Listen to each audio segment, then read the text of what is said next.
Nem todo mundo nasce forte, nem todo mundo começa preparado, mas todo mundo descobre, cedo ou tarde, que a vida cobra resistência. Este vídeo não é sobre vitória rápida, não é sobre motivação bonita, é sobre o que acontece com quem continua quando o frio aperta. Se você ainda está aqui, mesmo cansado, mesmo duvidando, essa história também é sua. O frio não pede permissão. Ele entra pela roupa, toca a pele e invade pensamentos. Ele não chega para ensinar com palavras. Chega para exigir adaptação. O homem ainda nem tinha nome. Era só mais um entre muitos. Mais um tentando sobreviver aos próprios dias. A cidade acordava cinza, as ruas vazias. O vento arrastava a neve como se quisesse apagar vestígios. Enquanto outros corriam para dentro, ele aprendia a ficar fora. Ficar quando doía, quando queimava por dentro, quando todo o corpo pedia abrigo. Porque ali no frio não havia espaço para ilusão. O frio não aceita desculpa. Não negocia conforto.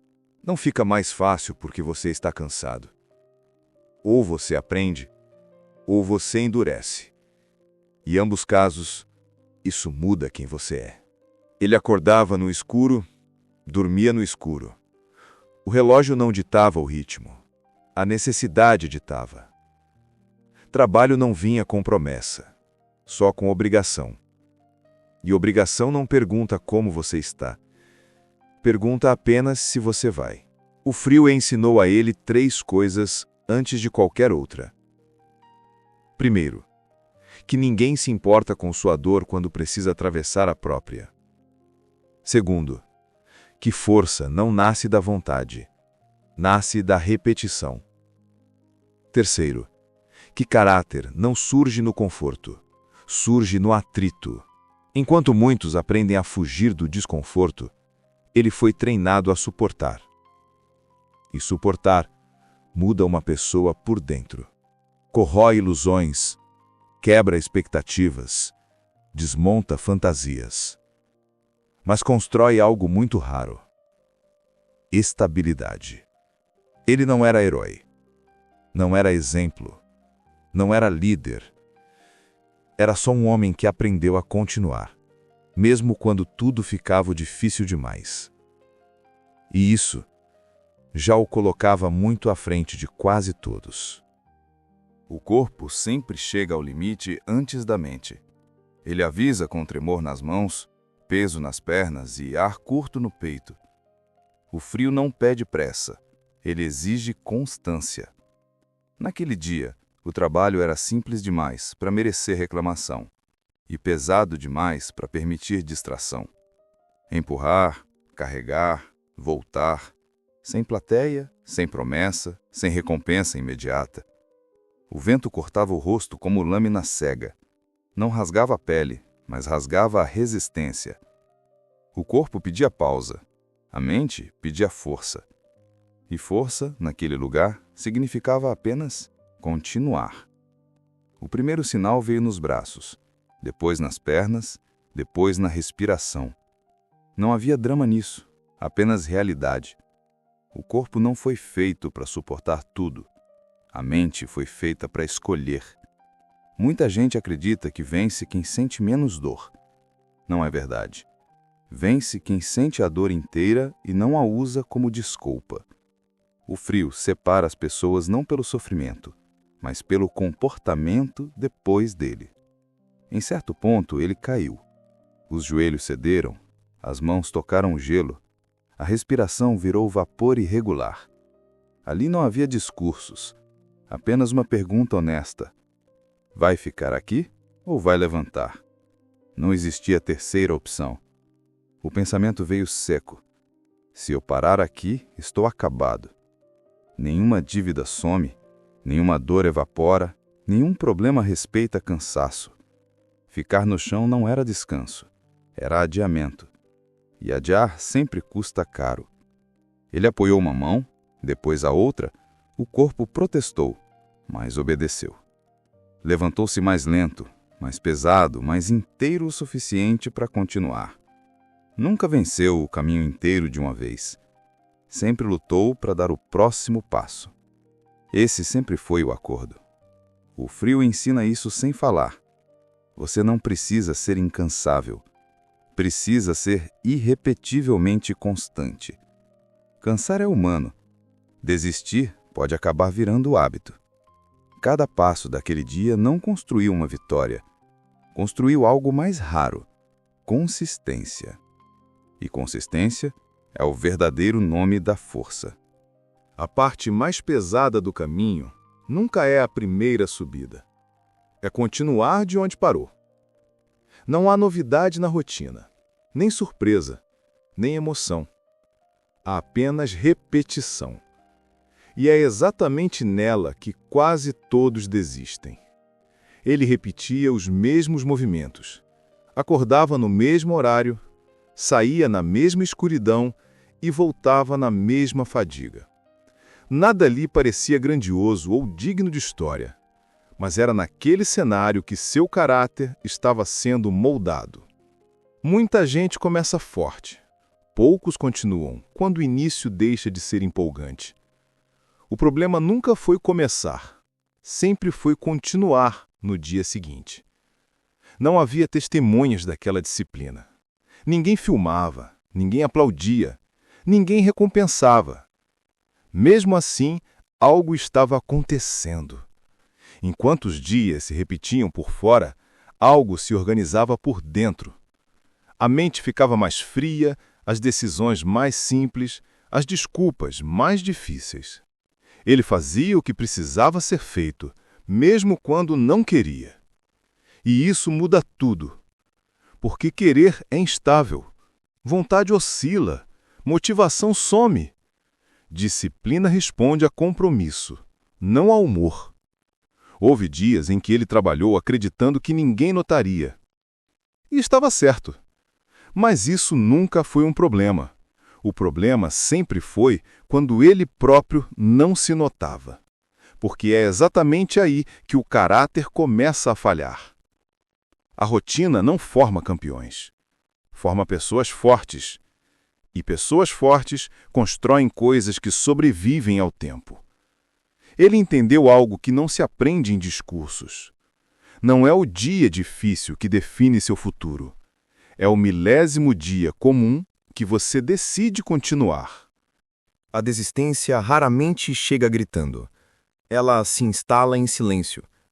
Chega disfarçada de cansaço legítimo, de decepção acumulada, de sensação de que nada está valendo a pena. Naquele dia, o frio estava mais pesado que o normal.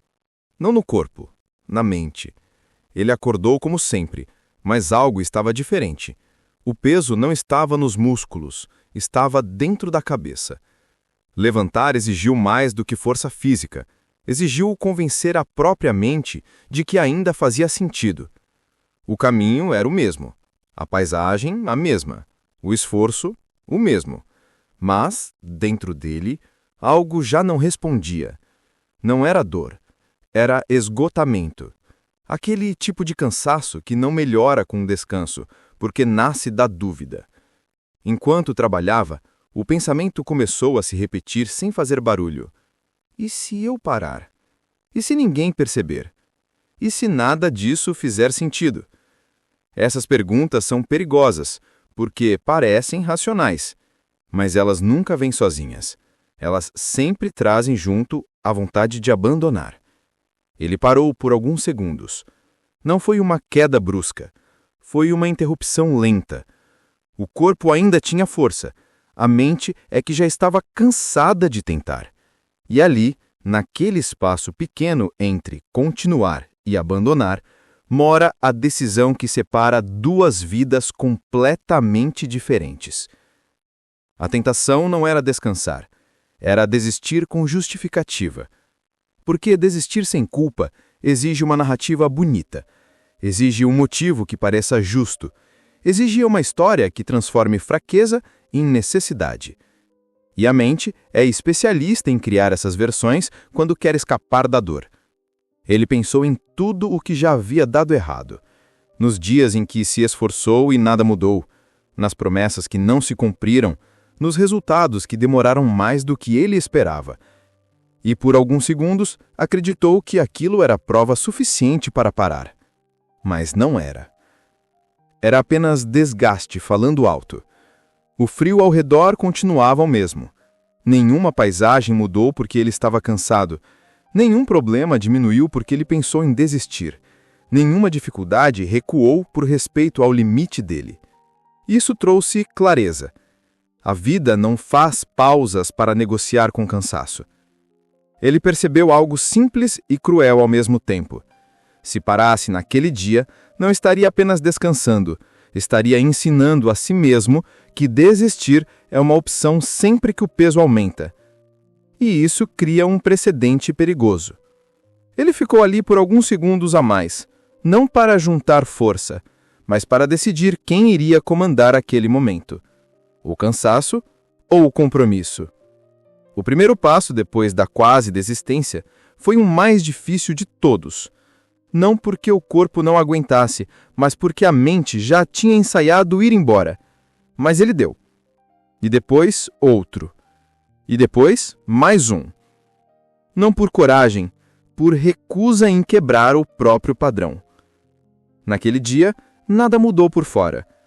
O trabalho continuou pesado, o frio não diminuiu, o resultado não apareceu. Mas algo fundamental foi preservado por dentro. A prova de que ele ainda decidia. Continuar nunca foi fácil. Existe um custo que não aparece nas promessas, não surge nas frases prontas e não é contado nas histórias de vitória. É o preço invisível da persistência. Ele se manifesta em escolhas que ninguém vê, em renúncias que ninguém aplaude, em desconfortos que ninguém considera heróicos. Ele aprendeu isso sem discurso. Aprendeu nos dias em que escolheu o trabalho em vez do descanso, o dever em vez da diversão, o silêncio em vez da reclamação. Cada escolha parecia pequena, mas o acúmulo delas era enorme. Enquanto muitos construíam conforto, ele construía resistência. Enquanto outros se cercavam de distrações, ele se cercava de responsabilidade. E isso leva tempo, energia, relações e versões de futuro que precisam ser abandonadas. Continuar não exige apenas força, exige abrir mão. Houve convites recusados, momentos perdidos, oportunidades adiadas, não por falta de vontade, mas por excesso de compromisso. Ele sabia que não dava para atravessar dois caminhos ao mesmo tempo. Cada escolha definia aquilo que ficava para trás. E quase ninguém fala sobre essa parte. O preço também trazia solidão. Nem todo o afastamento é rejeição. Às vezes é consequência do foco. Quando você muda o ritmo, nem todos acompanham. Quando você muda a direção, nem todos entendem. E continuar, muitas vezes, significa seguir sem companhia. Ele sentiu isso nos dias em que chegou cansado e só encontrou silêncio. Nos momentos em que percebeu que estava ficando diferente demais para alguns, exigente demais para outros, distante demais para quase todos. Mas ele também percebeu algo importante. A solidão de quem constrói é diferente da solidão de quem foge. Uma fortalece, a outra enfraquece. O preço de continuar também vem na forma de dúvida. Não aquela dúvida dramática que paralisa, mas a dúvida constante que pergunta em silêncio se tudo isso vale a pena. Ela aparece quando o resultado demora, quando o esforço não gera reconhecimento, quando a vida parece indiferente ao seu empenho. E mesmo assim, continuar é a resposta mais difícil e mais simples ao mesmo tempo. Ele entendeu que parar não eliminaria o cansaço, apenas trocaria um tipo de dor por outro. A dor do esforço pela dor da estagnação. A dor da construção pela dor da cobrança interna. E essa segunda costuma durar muito mais.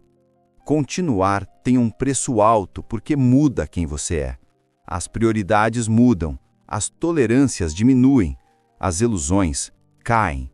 Você passa a enxergar o mundo com menos fantasia, e isso assusta quem ainda vive de expectativa. Mesmo assim, ele seguiu. Não porque gostava do custo, mas porque já entendia o preço de não pagar. O silêncio começou a ocupar mais espaço do que as palavras. Não porque ele tivesse decidido se isolar, mas porque entendeu que falar menos era uma forma de gastar menos energia com o que não mudava nada. No início, o silêncio incomodava. Parecia vazio. Parecia ausência. Depois, virou uma arma. A solidão deixou de ser ameaça quando ele percebeu que estar sozinho não era o mesmo que estar perdido. Estar perdido é não saber por que continuar. Estar sozinho é apenas caminhar sem ruído ao redor. E o ruído sempre foi o maior inimigo da disciplina. Disciplina precisa de espaço interno. Ela não se constrói em meio a excesso de opinião, excesso de estímulo, excesso de distração.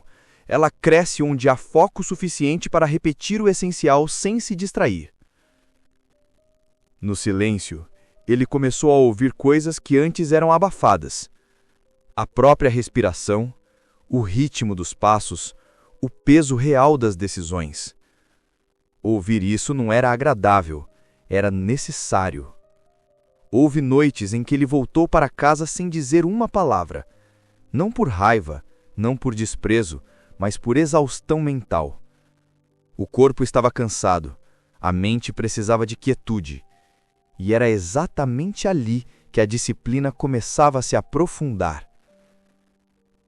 Disciplina não é barulho, é constância silenciosa. Ela não precisa ser vista para existir, ela só precisa ser mantida. Quanto mais os dias passavam, menos ele explicava suas escolhas. Não por arrogância, mas por clareza. Quando você entende por que faz algo, deixa de precisar provar para os outros. A solidão também revelou seus limites. Havia dias em que o silêncio parecia grande demais. Havia noites em que o peso da ausência apertava o peito. Mas ele entendeu algo que quase ninguém aceita.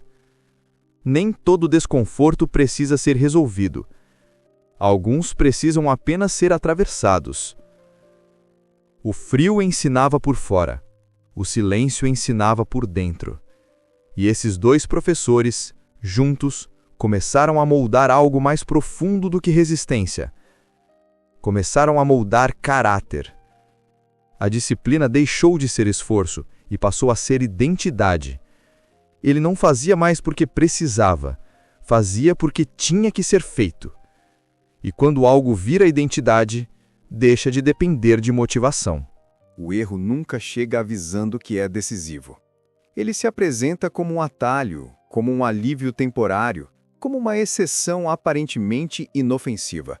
E quase sempre surge quando a pessoa já está cansada o suficiente para negociar com aquilo que antes não negociaria. Naquele período, ele já estava mais firme por dentro, mais resistente ao peso dos dias, mais organizado no que dependia dele. E foi exatamente por isso que o erro encontrou espaço. Porque a autoconfiança às vezes se disfarça de descuido. Não foi uma queda grandiosa, nem um colapso público, nem uma explosão visível. Foi uma decisão pequena, mal avaliada, tomada no momento em que a vigilância interna estava um pouco mais baixa do que o normal. E isso costuma ser suficiente. No início, nada parecia errado. O caminho ficou mais fácil por alguns dias, o esforço diminuiu, o corpo agradeceu. E a mente começou a aceitar aquela vantagem como se fosse merecida. Mas um alívio rápido quase sempre vem com cobrança em dobro. O primeiro sinal foi discreto. Um atraso, depois outro, uma tarefa deixada para depois, uma escolha adiada. Nada escandaloso, nada claramente destrutivo. Só pequenas concessões empilhadas umas sobre as outras. O problema das pequenas concessões é que elas ensinam a mente a relaxar exatamente onde deveria permanecer firme. E quando a firmeza some, a queda deixa de ser acidente e passa a ser consequência. Quando ele percebeu, o ritmo já tinha mudado. O corpo ainda estava presente, mas a disciplina já não estava inteira. Continuava fazendo, mas já não fazia com a mesma precisão. E esse foi o início da perda. Não foi o erro em si que quase custou tudo, foi a tentação de normalizá-lo, porque quando um desvio vira rotina, a identidade inteira começa a se mover de lugar. O impacto real veio quando ele tentou retomar o ritmo antigo e percebeu que não era tão fácil como antes. O corpo lembrava menos, a mente questionava mais, o esforço parecia maior do que deveria. E isso trouxe medo. Não medo de falhar, mas medo de ter estragado algo que levou muito tempo para construir. Foi ali que ele entendeu algo que muda a trajetória de qualquer pessoa. É possível perder muito não por grandes erros, mas por aceitar pequenos deslizes repetidos daquilo que se é. O erro quase custou tudo porque revelou uma verdade difícil. Disciplina não se perde de uma vez. Ela escorre aos poucos até o dia em que alguém olha para trás e já não reconhece mais o próprio ritmo. Foi ali que ele precisou encarar uma escolha sem meio termo. Ou recuperava o controle agora, com dor e esforço redobrados, ou aceitaria ver tudo o que construiu se desmanchar com o tempo. Voltar nunca é tão heróico quanto sair. Sair tem impulso, emoção e promessa. Voltar tem peso, vergonha silenciosa e o desconforto de encarar o que ficou torto. E foi assim que ele voltou, sem anúncio, justificativa ou plateia. Voltou apenas porque precisava. O primeiro dia de retorno foi estranho. O corpo ainda lembrava do ritmo antigo, mas já não acompanhava com a mesma prontidão. A mente queria retomar o controle rápido demais. O resultado não veio como antes. E isso feriu. Não o corpo, o orgulho. Ele percebeu que recomeçar depois de um erro dói mais do que começar do zero. Porque no começo não há comparação. No retorno, há memória. A consciência do que já foi possível e do que agora parece distante. Ninguém notou sua volta de imediato. Não houve cobrança, mas também não houve incentivo. O mundo seguiu do mesmo jeito. E aquilo deixou tudo mais claro. O retorno não era para os outros. Era para ele. Os primeiros dias foram ajustados no detalhe. Movimentos menores, expectativas mais baixas, menos exigência. Ele teve de reaprender a confiar no próprio processo. Porque o erro tinha deixado uma dúvida que não existia antes. A dúvida sobre a própria capacidade. A tentação de acelerar foi grande. Queria provar, compensar, apagar o intervalo de fraqueza com o excesso de esforço. Mas ele entendeu que pressa nesse ponto só criaria novas falhas. O ritmo precisava ser reconstruído, não forçado. O retorno sem aplauso tem uma exigência específica. Humildade para aceitar que a queda existiu, reconhecer que a retomada será lenta e trabalhar sem garantia alguma de reconhecimento. Ele voltou todos os dias seguintes, não por animação, mas por responsabilidade. O corpo ainda reclamava, a mente ainda testava, a memória ainda cutucava. Mesmo assim, ele voltava. Pouco a pouco, algo antigo começou a reaparecer. A respiração se organizava melhor, o passo ganhava firmeza, a decisão ficava mais evidente. Não era vitória, era recuperação de identidade. Voltar sem aplauso ensina algo que ninguém aprende em discursos. O valor real de uma escolha não está no olhar dos outros. Está na capacidade de sustentar essa escolha quando ninguém está olhando. O frio não muda as pessoas de uma vez. Ele chega e vai ficando. Primeiro como resistência, depois como hábito, mais tarde como parte da identidade. Ele não percebeu quando deixou de apenas enfrentar o frio e passou a carregar algo dele por dentro. A dureza chegou aos poucos, na forma de decisões mais curtas, respostas mais diretas e escolhas menos emocionais. Antes, ele reagia mais. Agora, ele avaliava. Antes se frustrava com facilidade. Agora, aceitava o peso como parte do caminho. Não porque se tornou frio com o mundo, mas porque havia parado de discutir com a realidade. O caráter começou a se mostrar nos detalhes. Ele já não precisava de grandes testes para provar nada. Bastava observar como lidava com o pequeno, com o incômodo diário, com aquilo que ninguém se importava. Não era grandioso, era confiável. O frio havia deixado marcas, mas não como traumas. Deixou princípios. Princípios que não dependiam do humor do dia, nem da facilidade do momento. Ele não fazia mais perguntas que pedissem permissão para continuar. Fazia perguntas que cobravam consistência. O que antes exigia esforço consciente, agora fluía como postura. A disciplina já não era uma tarefa pesada. Tinha virado uma forma de se posicionar no mundo. Ele não precisava se convencer a fazer. Ele simplesmente fazia. As dificuldades continuavam. O ambiente não tinha ficado mais favorável, as condições não tinham melhorado de forma milagrosa, o mundo não tinha se tornado mais justo. Mas ele tinha se tornado mais forte. E às vezes é isso que muda tudo.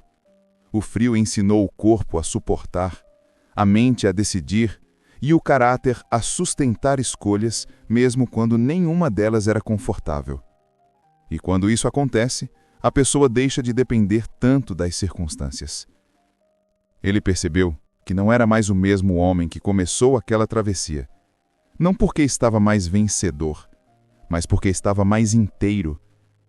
Todas as quedas, retomadas, silêncios e escolhas difíceis tinham se organizado em algo sólido por dentro. Algo que não precisava de aprovação externa para existir. O frio tinha deixado de ser apenas um ambiente. Tinha virado base. A travessia não terminou quando o frio perdeu força. Ela terminou quando ele deixou de perguntar se conseguiria continuar.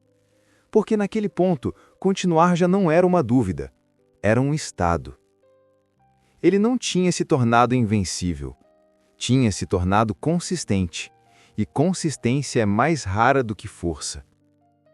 Ele ainda sentia cansaço, ainda errava, ainda tinha dias ruins. Mas os dias ruins não mandavam mais nele. Eles apenas passavam. Quem aguenta o frio aprende algo que quase ninguém aprende no conforto. A vida não se vence no dia da vitória. Ela se sustenta nos dias comuns, quando não existe nada para celebrar. O que o frio construiu nele não foi bravura, foi permanência. Não foi coragem explosiva, foi resistência silenciosa. Não foi heroísmo, foi continuidade. Ele entendeu finalmente que aguentar não é resistir por raiva, nem insistir por orgulho. É seguir porque parar deixou de fazer sentido. A maioria das pessoas quer mudar a própria vida com um grande gesto. Poucas aceitam que a mudança real acontece no acúmulo de pequenos dias suportados com dignidade. O frio não o transformou em alguém duro com o mundo. Transformou-o em alguém firme contra o caos. E isso muda tudo. Ele já não precisava provar nada para ninguém. A prova estava no ritmo que sustentava, nas escolhas que mantinha, na forma como lidava com o peso quando ele inevitavelmente voltava. Quem aguenta, aguenta porque é especial. Aguenta porque decidiu ser forte por si mesmo quando não havia mais ninguém para fazê-lo. E essa decisão, repetida dia após dia, constrói um tipo de força que não aparece em discursos, não gera aplauso e não depende de circunstância favorável. Ela apenas permanece. Quem aguenta, aguenta tudo. Não porque nada o afeta, mas porque já entendeu que quase tudo pode ser atravessado. Se essa história fez sentido para você, é porque de alguma forma você também continua mesmo quando cansa. Esse canal é para quem não romantiza a vida, mas também não foge dela. Para quem entende que resistência não é raiva, é decisão. Se inscreva, não por impulso, mas como um compromisso silencioso consigo mesmo. E se puder, deixe um comentário. Às vezes, escrever o que se está enfrentando já é uma forma de continuar.